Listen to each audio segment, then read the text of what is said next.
Hello everyone, मैं चारू अग्रवाल आप सभी का स्वागत करती हूँ पीहू एकेडमी चैनल पर। तो यहाँ पर हम एमए फर्स्ट सेमेस्टर का जो सिलेबस है वो कर रहे हैं। तो उसमें हमारे फर्स्ट पेपर की जो फर्स्ट बुक है संदेश शासक की वो कंप्लीट हो गई है, ठीक है। और उसके कुछ क्वेश्चन आंसर्स बचे हुए हैं, वो हम बाद में करेंगे। तो पहले हम बुक्स की जो काव्य वाली सीरीज है, मतलब काव्य जितने हैं वो कंप्लीट करेंगे। उसके बाद इन काव्य के जो क्वेश्चन आंसर्स हैं वो करेंगे, ठीक है। तो संदेश शासक में जो हमें पढ़ना था प्रथम प्रकरण वो हम पढ़ चुके हैं। आज से हम स्टार्ट कर रहे हैं कैमास वध, ठीक है।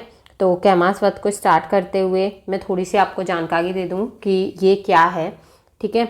तो कैमास वध जो है ये एक महाकाव्य है पृथ्वीराज रासो नाम से। किस नाम से है?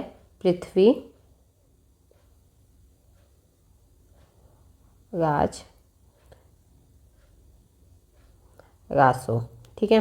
पृथ्वीराज रासो के नाम से एक महाकाव्य है। उसमें एक समय है या आप कह लीजिए एक भाग है कैमास वध, ठीक है। ये आपके सिलेबस में लगा हुआ है। तो इसके जो लेखक हैं वो कौन है? चंद्रवरदाई, ठीक है। चंद्रवरदाई ने पूरे पृथ्वीराज रासो महाकाव्य को लिखा है। और इसमें एक छोटा सा पार्ट है कैमास वध, जिसमें लगभग 43 कितने 43 आपके छंद आएंगे। तो आपको ये 43 छंद जो हैं ये पढ़ने हैं।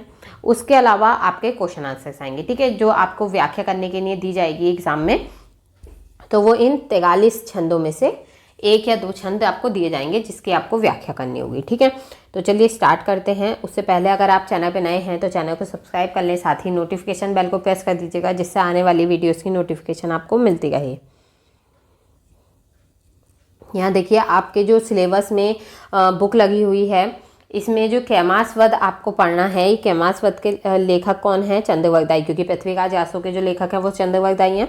और संपादक कौन है? माता प्रसाद गुप्त। याद रखिएगा, आपको संपादक का नाम भी याद रखना है, क्योंकि बहुत सारे लेखक हैं जिन्होंने अलग अलग नाम से पुस्तकों को संपादित किया है, या एक नाम से भी संपादित किया है तो भी संपादक अलग अलग हैं। तो आपको जो पढ़नी है वो माता प्रसाद गुप्त की किताब पढ़नी है, ठीक है। तो यहाँ पे हम जो किताब पढ़ने वाले हैं कैमास वध की, वो माता प्रसाद गुप्त की किताब में से पढ़ेंगे, ठीक है। तो यहाँ पे इस वीडियो में, आज की जो वीडियो है, इसमें हम छंद 1 से लेके 5 तक के जो छंद हैं वो देखेंगे, जिसमें हम संदर्भ, प्रसंग, व्याख्या, विशेष सब कुछ देखने वाले हैं, ठीक है। तो चलिए स्टार्ट करते हैं। तो यहाँ देखिए आपका पहला छंद है,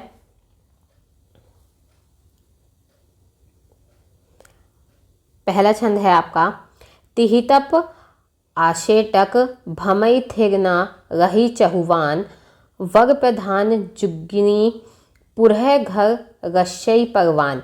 ये आपका छंद है, ठीक है।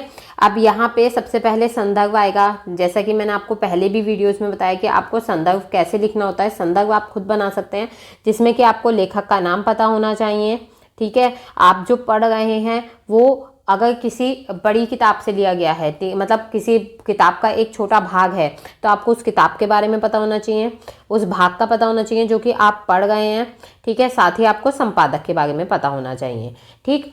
तो इस सब से ही आप संदर्भ को खुद तैयार कर सकते हैं। तो देखिए प्रस्तुत छंद, यानी कि ये जो छंद आपको दिया गया है पहला छंद, तो प्रस्तुत छंद चंद्रवरदाई द्वारा रचित पृथ्वीराज रासो महाकाव्य के कैमास वध से लिया गया है तथा इसके संपादक माता प्रसाद गुप्त हैं। तो इस तरह से आपका एक संदर्भ तैयार होता है। संदर्भ क्या होता है? एक बेसिक इन्फॉर्मेशन होती है, एक बेसिक इंट्रो होता है कि आपने जो ये काव्य पंक्ति पढ़ी है, ये काव्य पंक्ति कहाँ से ली गई हैं, ठीक है। ये काव्य पंक्ति कहीं ऐसे ही तो नहीं ली जाती हैं, कहीं ना कहीं ये लिखित रूप में हमारे पास मौजूद हैं। तो वो लिखित रूप कहाँ पे है, ठीक है। तो पृथ्वीराज रासो जो महाकाव्य है उसके अंदर एक समय दिया गया है या सर्ग दिया गया है, किस नाम से? कैमास वध के नाम से, ठीक है। और ये जो पृथ्वीराज रासो पुस्तक है किसने लिखी है? चंद्रवरदाई ने लिखी है। और हमने जो ये पंक्ति ली है ये कहाँ से ली है? माता प्रसाद गुप्त द्वारा संपादित पुस्तक से ली है, ठीक है। आगे देखिए, आगे है प्रसंग। प्रसंग क्या होता है? प्रसंग हो गई एक छोटी सी इंफॉर्मेशन की, ये जो लाइन्स हैं, ठीक है, मतलब काव्य पंक्तियां जो दी गई हैं इनमें क्या कहा गया है या कवि क्या कहना चाहता है, ठीक है। तभी हम व्याख्या कर पाएंगे जब हमें ये पता होगा कि कवि कहना क्या चाहता है। तो प्रसंग देखिए, इस छंद में पृथ्वीराज द्वारा आखेट पर जाते समय अपना शासन सूत्र अपने अमात्य कैमास को सौंपकर जाने की बात की गई है। अब यहाँ पे ये बात देखिए कि यहाँ पे क्या कहा गया है कि पृथ्वीराज जो है जब आखेट पर जाते हैं, आखेट यानी कि शिकार पर जब जाते हैं, तो अपना जो शासन सूत्र है, शासन सूत्र का मतलब है अपने जो गाज काज की भागदौड़ है, जितनी भी जिम्मेदारी है, ठीक है, क्योंकि वो एक राजा थे तो उनके पास पूरे शासन की जिम्मेदारी थी, तो वो अपने जो पूरा शासन है उसकी जिम्मेदारी किसे दे जाते हैं, अपने आमात्य को दे जाते हैं। आमात्य कौन होता है, आमात्य कह सकते हैं महामंत्री को, ठीक है, महामंत्री, जैसे आज के समय में प्रधानमंत्री कह सकते हैं, ठीक है, वो राजा से नीचे होता है। तो जो राजा का मतलब राजा जो पृथ्वीराज हैं उनका जो आमात्य था यानी कि महामंत्री था, जिसका नाम क्या था, कैमास था, ठीक है, उसे ये सौंप कर अपना राजकाज चले जाते हैं। अब यहाँ पे ये आखेट पर क्यों जाते हैं ये भी मैं आपको बताऊंगी। तो यहाँ पे देखिए, जब हम इसकी व्याख्या पढ़ेंगे तो व्याख्या स्टार्ट करने से पहले मैं आप लोगों को एक छोटी सी कहानी बताती हूँ व्याख्या स्टार्ट करने से पहले, क्योंकि देखिए आपको व्याख्या समझने में तभी आसानी होगी जब आप ये जानेंगे कि इससे पहले की स्टोरी क्या है, क्योंकि हम जो समय पढ़ रहे हैं तीसरा समय है, यानी कि इस पुस्तक का तीसरा सर्ग है, तीसरा पार्ट है ये, ठीक है। तो यहाँ पे देखिए इससे पहले भी कुछ घटनाएं घटी हैं, तो उन घटनाओं के बारे में मैं आपको बता देती हूँ, जिससे कि यहाँ पे आप रिलेट कर पाएँ और उसके बाद इसे व्याख्याओं को अच्छे से बना पाएँ और समझ पाएँ। तो यहाँ पे क्या होता है कि जो जयचंद होते हैं वो एक यज्ञ करवाते हैं, ठीक है, राजा जयचंद की बात हो गई है, वो एक यज्ञ करवाते हैं जिसमें कि वो पृथ्वीराज को भी बुलाते हैं। तो पृथ्वीराज उस यज्ञ में जाते हैं, वहाँ पे जयचंद की जो बहन होती हैं संयोगिता, ठीक है, उन्हें पृथ्वीराज पसंद आ जाते हैं, ठीक है, तो पृथ्वीराज से वह विवाह करना चाहती हैं, ठीक। तो वहाँ पे जयचंद इस विवाह के खिलाफ होते हैं, तो जो संयोगिता होती हैं वो पृथ्वीराज की मूर्ति पे माला डाल के और उनसे विवाह कर लेती हैं। तो पृथ्वीराज जो है वो संयोगिता की रक्षा करते हैं और उन्हें अपने महल ले आते हैं। तो वहाँ पे जो वो महल लाते हैं, तो जब संयोगिता उनकी मूर्ति में माला डाल देती हैं, उनसे विवाह कर लेती हैं, तो जो जयचंद हैं वो बहुत ज़्यादा क्रोधित हो जाते हैं, वो उनके ऊपर भी हमला करवाते हैं संयोगिता पे और पृथ्वीराज पे। तो पृथ्वीराज संयोगिता की ओर अपनी जान बचाते हैं। साथ ही जब वो जान बचा के जयचंद के सामने जाते हैं तो जयचंद बहुत बुरा भला कहते हैं और बहुत बुरी तरह उन्हें अपने जो राज्य है उससे निकाल देते हैं, ठीक है। तो यहाँ पे जब ऐसा कुछ होता है, ठीक है, संयोगिता को लाने की वजह से जो जयचंद से सब लड़ाई हुई है, सब कुछ हुआ, उसकी वजह से जो पृथ्वीराज है उनका मन बहुत बेचैन हो गया था, बहुत ज़्यादा वो बुरा फील कर गए थे। तो उस समय पे जो पृथ्वीराज हैं वो क्या होता है, विरह अग्नि में जल गए थे, यानी कि एक तरह से उन्हें बहुत बुरा लग रहा था कि ये क्या हुआ और जो भी हुआ ये क्यों हुआ, ठीक है, क्योंकि जयचंद जो थे उससे पहले उनके मित्र थे, ठीक। तो उस विरह ताप में चौहान पृथ्वीराज आखेट कर गए थे। कौन से विरह ताप की बात हो गई है यहाँ पे, जो जयचंद से लड़ाई हुई ना, उस विरह ताप की यहाँ पे बात की जा रही है। तो ये चीज़ आप ध्यान रखिएगा कि यहाँ पे आपको नहीं लिखना है, लेकिन उस विरह ताप आपको पता होना चाहिए किस तरह का विरह है। यहाँ पे किसी से अलग होने वाला विरह नहीं है। यहाँ पे क्या है कि जयचंद के साथ जो युद्ध हुआ और उस युद्ध में जो भी सब रहा, उसकी वजह से जो बेचैनी थी, जो सब हुआ, उसकी वजह से जो पृथ्वीराज हैं थोड़े बेचैन थे, थोड़ा उन्हें बुरा लग रहा था। तो उस हमें अपने दिमाग को थोड़ा, ये कह सकते हैं हम, वो उन्हें थोड़ा माइंड फ्रेश करना था या फिर उन्हें थोड़ा सा रिलैक्स होना था। तो वो क्या है, अपने आप को शांत करने के लिए, अपने मन को शांत करने के लिए क्या करते हैं, आखेट पर जाते हैं, यानी कि शिकार पर जाते हैं, ठीक है। तो उस विरह ताप में चौहान पृथ्वीराज आखेट कर रहे थे, जिस कारण वह अपनी राजधानी में स्थिर रूप में नहीं रह पाते। राजधानी यानी कि जो दिल्ली थी, ठीक है, दिल्ली के राजा थे वो। तो जो पृथ्वीराज हैं वो क्या है, आखेट करने जाते थे तो वो दिल्ली में नहीं रह पाते थे, ठीक है। स्थिर रूप में रहने का मतलब कि वहाँ पे रुक के वहाँ का काम काज नहीं संभाल पा रहे थे, ठीक है। इसलिए वह अपनी राजधानी दिल्ली, ठीक है, क्या अपनी राजधानी दिल्ली की धरा की रक्षा के लिए, अर्थात अपने राज्य और शासन की जिम्मेदारी अपने श्रेष्ठ प्रधान आमात्य अर्थात अपने प्रिय महामंत्री कैमास को सौंप गए थे, ठीक है। तो यहाँ पे देखिए आपको क्या पता चलता है कि जो पृथ्वीराज हैं वो जब शिकार करने गए थे तो जो दिल्ली की भागदौड़ थी, दिल्ली की जो भी जिम्मेदारी थी कि भाई अगर राजा नहीं होगा तो जाहिर सी बात है कोई भी देश हमला कर सकता है, ठीक है। तो ऐसा ना हो इसलिए कुछ समय के लिए राजा बनाया गया। तो किसे बनाया गया, कैमास को, यानी कि राजा की अनुपस्थिति में जो भी कुछ फैसले लेने थे, जो भी कुछ काम करना था वो कैमास को करना था, ठीक है। तो इसके लिए कैमास को खड़ा किया गया।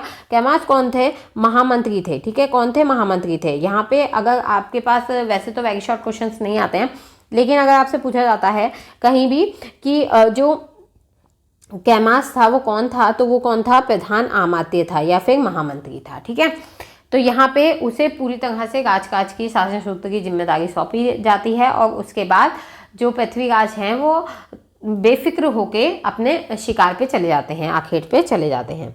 ठीक है, अब यहाँ पर हम इसकी विशेषताएं देखते हैं।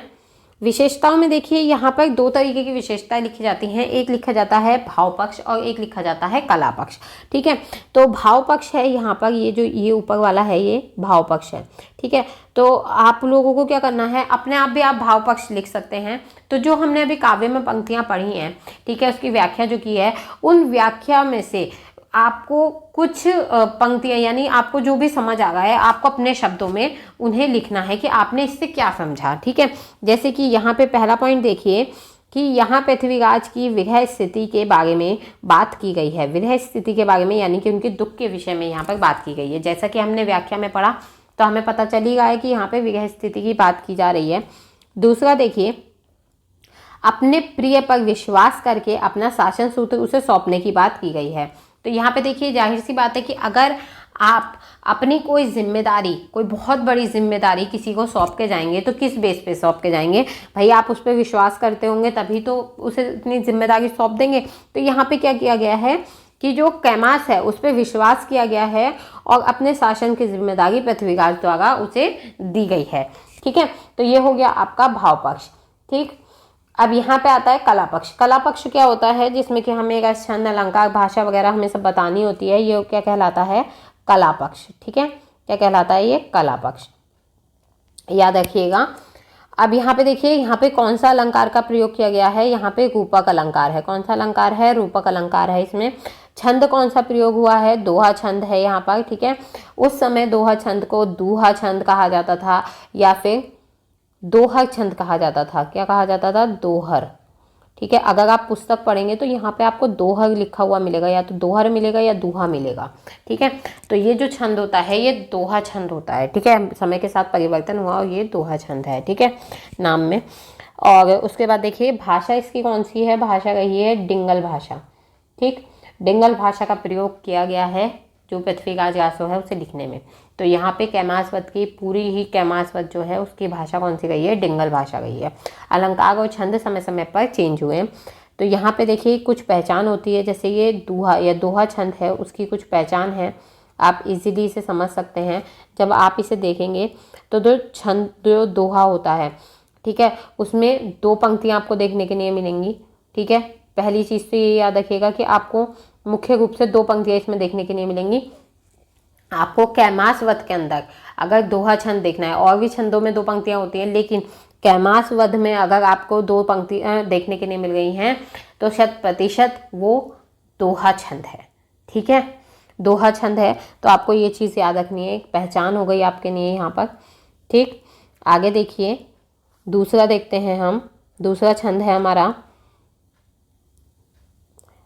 राजजा प्रतिभा सा चीन धर्मा रामा रमेशा मदीन नितिरे कर काम वांग वसना संगेन सज्जा गति अंधेरन जलेन छिन्न छित्या तागनी धरा रत सा मृतवी क्यामास काम तथा अंधा देवी विचित्रा गति।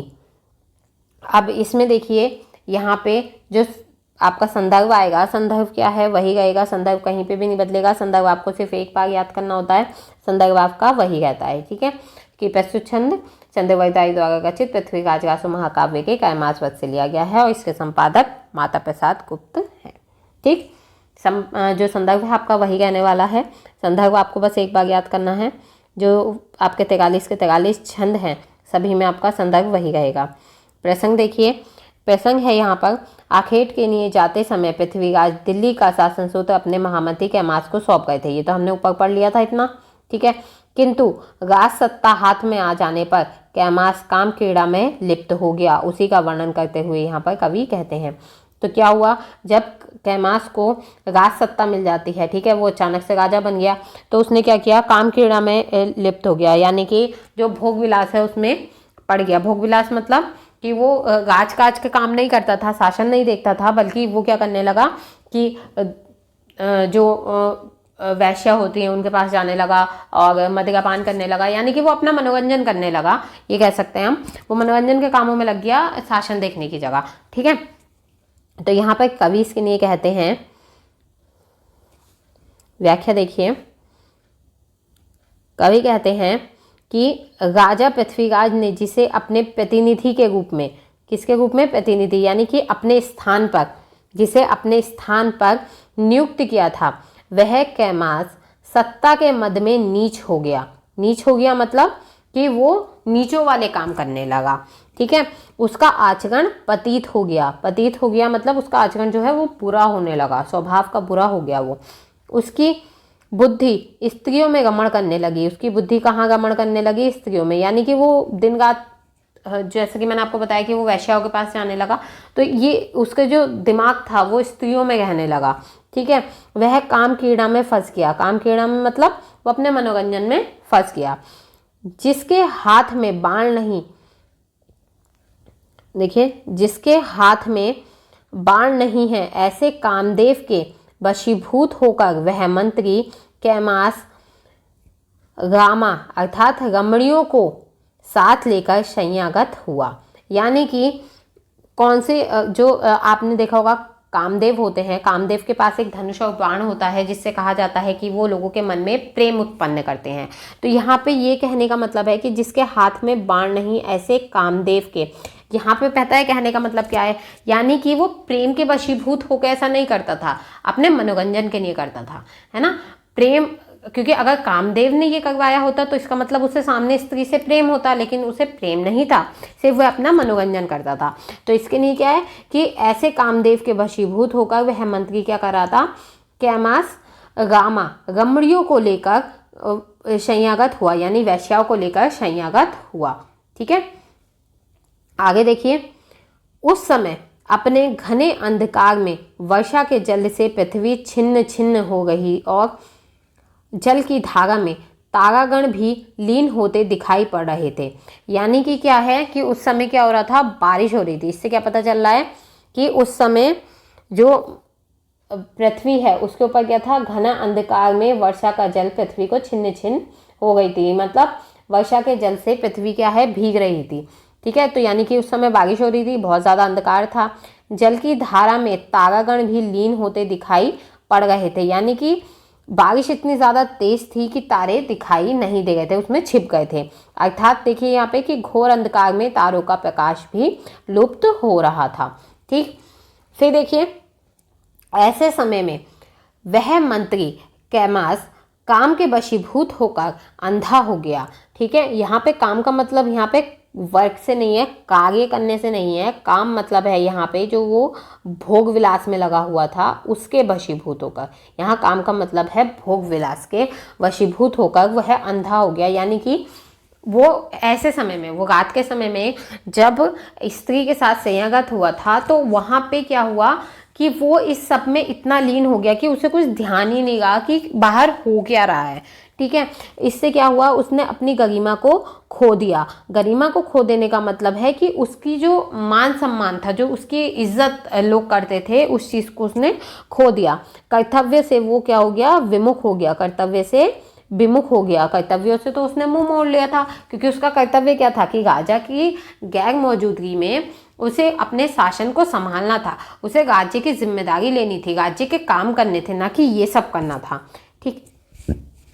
ठीक है, आगे देखिए, देव की गति बड़ी विचित्र है। देव की गति बड़ी विचित्र है, ये क्या चीज़ है, ये एक लोकोक्ति है।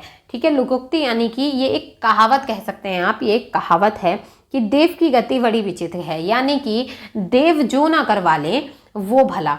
कहने का मतलब है कि ये सब कैमास अपने आप नहीं कर रहा था, ये तो देवताओं द्वारा करवाया जा रहा था। क्योंकि क्या है कि आज तक भी हम ये मानते हैं कि हमारे जो कार्य हैं वो कहीं ना कहीं हमारी किस्मत में होते हैं, जो हमारे संग किए जा रहे हैं या जो हम करते हैं।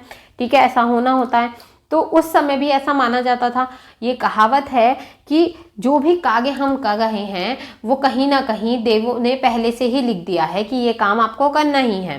ठीक है। तो यहाँ पे ये कहा गया है कि देवों की गति बड़ी विचित्र है, क्योंकि देव जो ना करवा लें वो कम है, ठीक है। तो यहाँ पे देखिए, इसके बाद इसकी विशेषताएं देखिए। पहली विशेषता है, राज सत्ता प्राप्त होने पर व्यक्ति राग रंग में डूब जाता है। महामंत्री कैमास के चरित्र का निर्देशन हुआ है।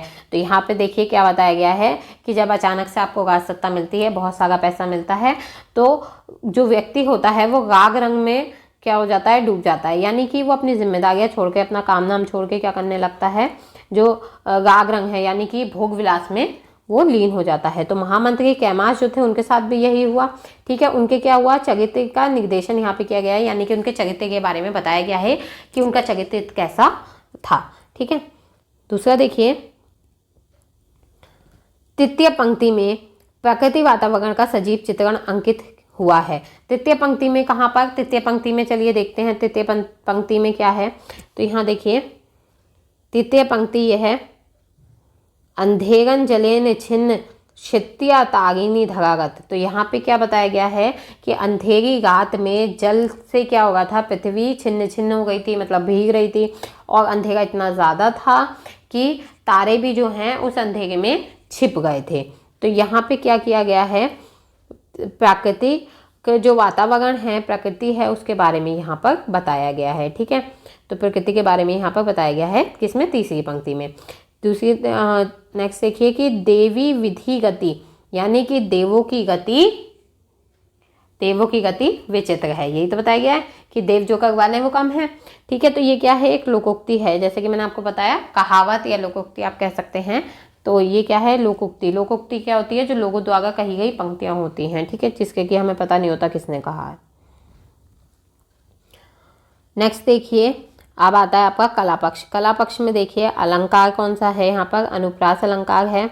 छंद कौन सा है, शोतक कौन सा है, शोटक छंद है। और भाषा कौन सी आपकी, डिंगल, ठीक।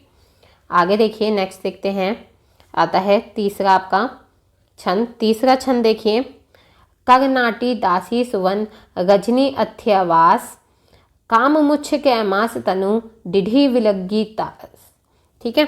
इसमें देखिए संदर्भ वही रहेगा आपका, ठीक है। संदर्भ आप पढ़ लीजिएगा, संदर्भ तो आपने याद कर लिया होगा अब तक, ठीक है।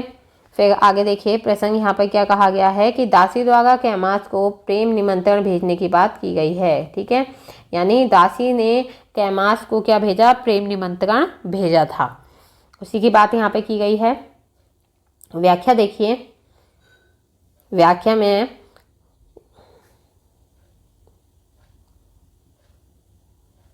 देखिए, कर्नाट की एक सुवर्ण सुरूपा दासी थी, ठीक है। यानी कि कर्नाट में कौन थी, एक सुवर्ण मतलब सुंदर वर्ण वाली, मतलब गोरे रंग की, ठीक है, एक सुरूपा जिसमें बहुत रूप था, ऐसी दासी थी जो रात्रि में राजकीय आस्थान आवास में थी। यानी कि रात में वो कहाँ रहती थी, राजमहल में ही रुकती थी, ठीक है।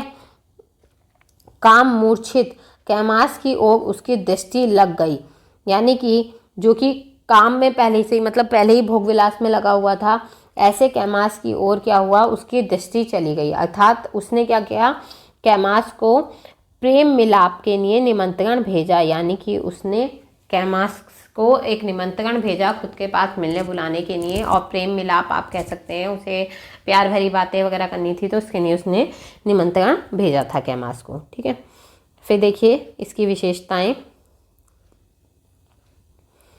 विशेषताओं में देखिए, दासी के वर्ण की ओर ध्यान दिया गया है। देखिए जैसे कि मैंने आपको बताया कि आपने जब यहाँ पे पढ़ा होगा तो सुवर्ण लिखा था, सुवर्ण सुरूपा, तो सुवर्ण क्या यहाँ पे काला गोरे के हिसाब से बताया गया है, क्योंकि वरना तो एक दासी थी, लेकिन यहाँ क्या कहा गया है, सुवर्ण, यानी कि जो सुंदर वर्ण की थी। वर्ण क्या होता है, रंग, ठीक है, तो सुंदर रंग की थी, यानी कि गोरी थी, ठीक।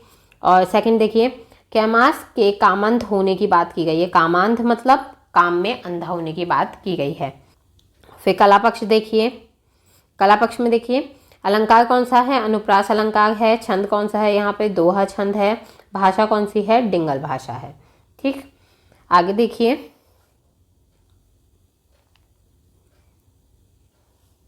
चौथा है, चलो मुहिली कैमास गयणी नट्ठी जाम इक्कत तवोलय सासी शासे पट रजनिज्ञ निधि संकित दीपक जगई संकुरी भई गव्य पति अंत है अति सरोस भरी लिहे दोष दासी कटी कतह के है पल्लाणी अश्व तशीण वर्य अवधि दिए अदुद घर्य कहम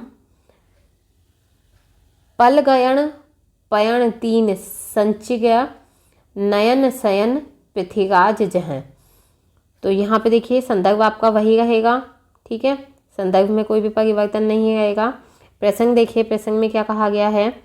प्रसंग में कहा गया है कि जब कैमास दासी से प्रेम निमंत्रण पाकर उसके महल में रात्रि में प्रविष्ट होता है, यानी कि जब उसे कैमास को दासी का प्रेम निमंत्रण मिलता है और उसके बाद वो रात में ही महल में जाता है, तो तांबुल वाहिनी पटरानी को सूचना देती है। तांबुल वाहिनी कौन होती है? जो तांबुल मतलब कि जो वहाँ पे तंबू लगे होते थे राजमहल में, जिसमें कि दासी रह रही थी, तो उस दासी के भी तंबू के बाहर जो महिला खड़ी थी वो क्या करती है, पटरानी को जाकर सूचना देती है, यानी कि किसे?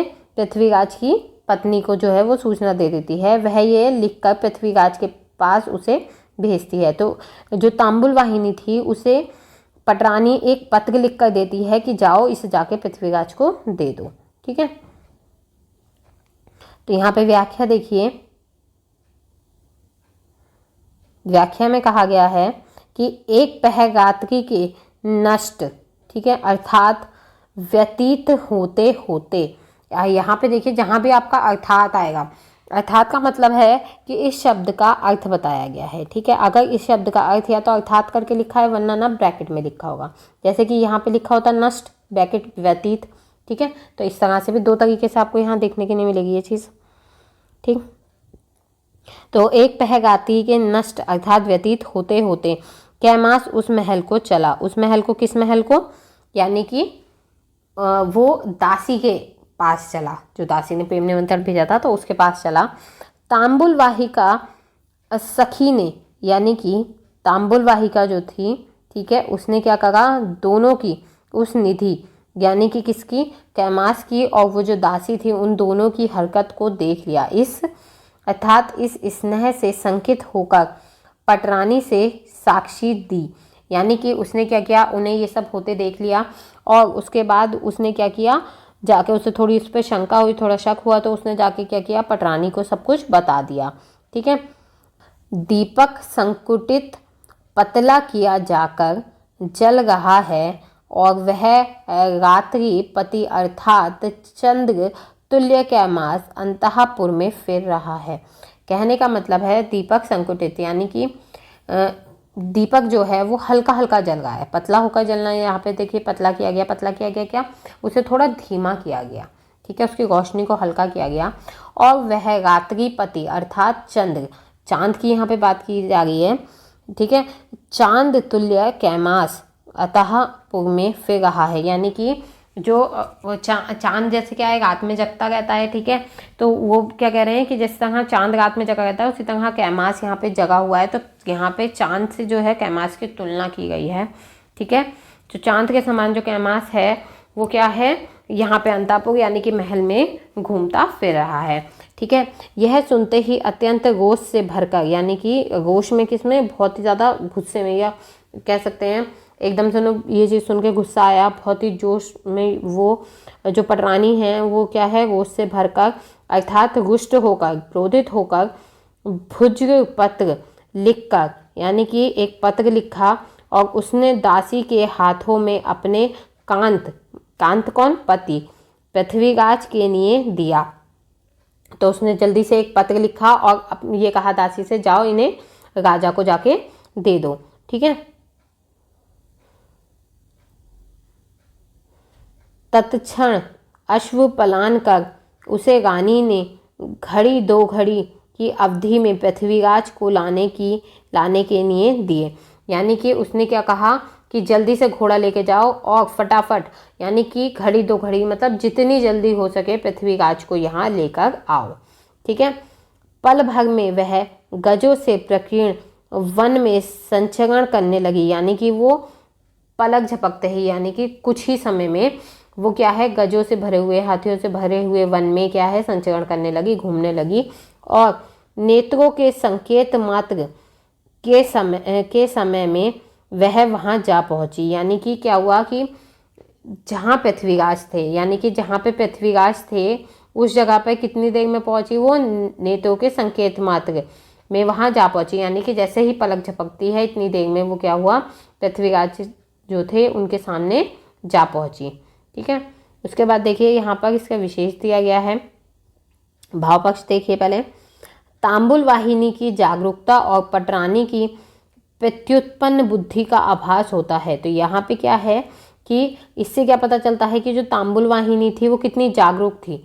ठीक है, यानी कि वो कितनी ज़्यादा मतलब एक तरह से कितनी ज़्यादा होशियार थी और कितनी ज़्यादा समझदारी से उसने काम किया, जागरूक थी वो इस चीज़ के लिए।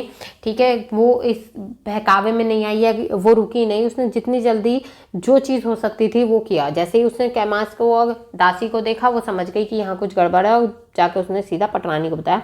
साथ ही पटरानी की प्रत्युत्पन्न बुद्धि, यानी कि उसने क्या किया, जैसे ही उसे पता चला ये बात का, तो उसे पता चला अब कोई ना कोई आपदा आने वाली है, कुछ ना कुछ बुरा होगा, क्योंकि कैमास क्या है, काम नहीं कर रहा है। ठीक है, कैमास क्या है, गलत चीज़ों में पड़ गया है। तो उसने अपनी बुद्धि का प्रयोग किया और क्या किया, पृथ्वीराज को एक पत्र लिख के भेज दिया। ठीक है, उसके बाद देखिए दूसरी पंक्ति यहाँ पे देखिए, दीपक जगई पति अतः में छुपकर मिलन की भावना व्यंकित है। ठीक है, क्या, दीपक जगह ही पति अतः, यानी कि यहाँ पे जो वो लाइन थी ना कि दीपक को क्या किया गया, हल्का किया गया, दीपक की रोशनी को क्या किया गया, हल्का किया गया। तो यहाँ पे क्या कहा गया है, छुपकर मिलने की बात की गई है। तो वहाँ पे क्या है, रूम की जो लाइट है वो डिम कर दी गई थी।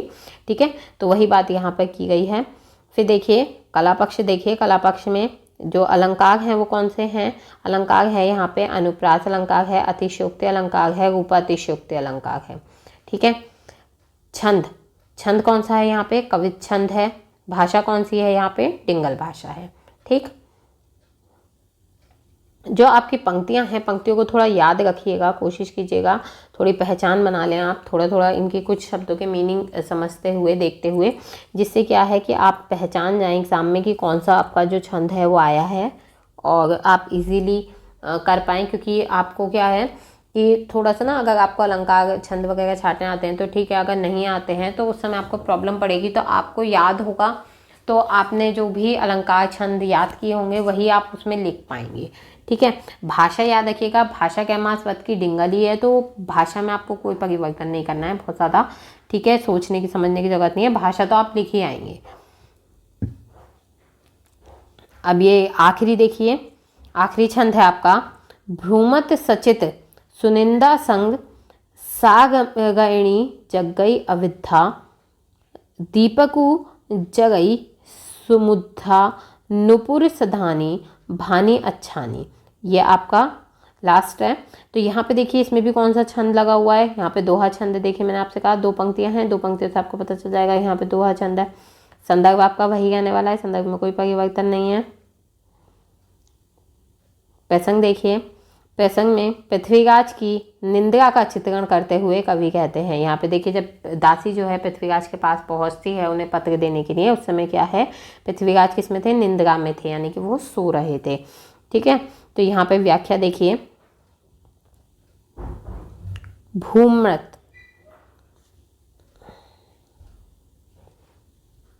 व्याख्या देखिए, भूमर्थ यानी कि भूमि का भरण करने वाले अर्थात भूपति। ठीक है, सुचित होकर सुनिंद्रा में थे, यानी कि वो क्या है, सुनिंद्रा में थे, यानी कि बहुत अच्छी नींद ले रहे थे।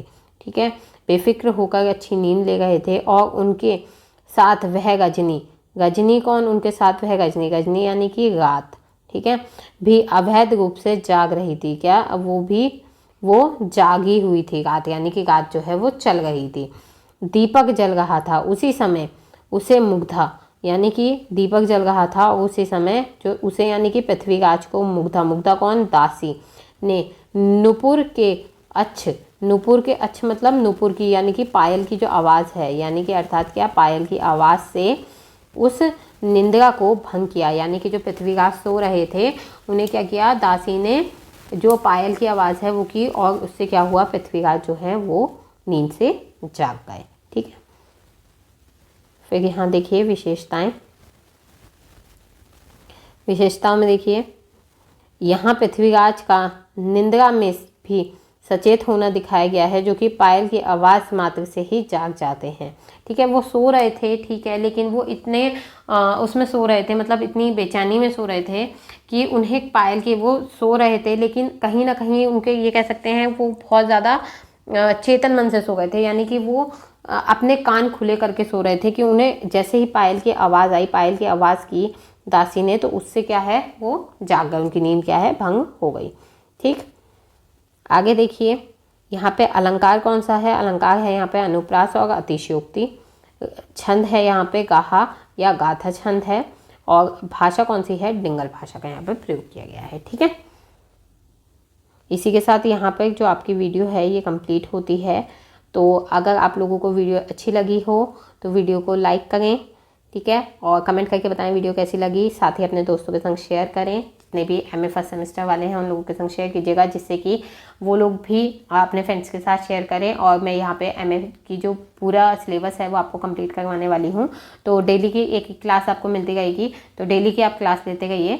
और बाकी अगर कोई भी टॉपिक है या कोई भी प्रॉब्लम है तो आप कमेंट पे पूछ सकते हैं, या फिर आप मेरी मेल ID पे भी पूछ सकते हैं, और वरना तो आप लोगों को टेलीग्राम का लिंक मिल जाएगा डिस्क्रिप्शन में, वहाँ से भी आप लोग पूछ सकते हैं। ठीक है, तो चैनल को सब्सक्राइब करना ना भूलें और बेल आइकन को प्रेस कर दीजिएगा, जिससे आपको जो भी वीडियोस आ रही हैं उसकी नोटिफिकेशन मिलते गए। Thanks for watching, see you soon, bye.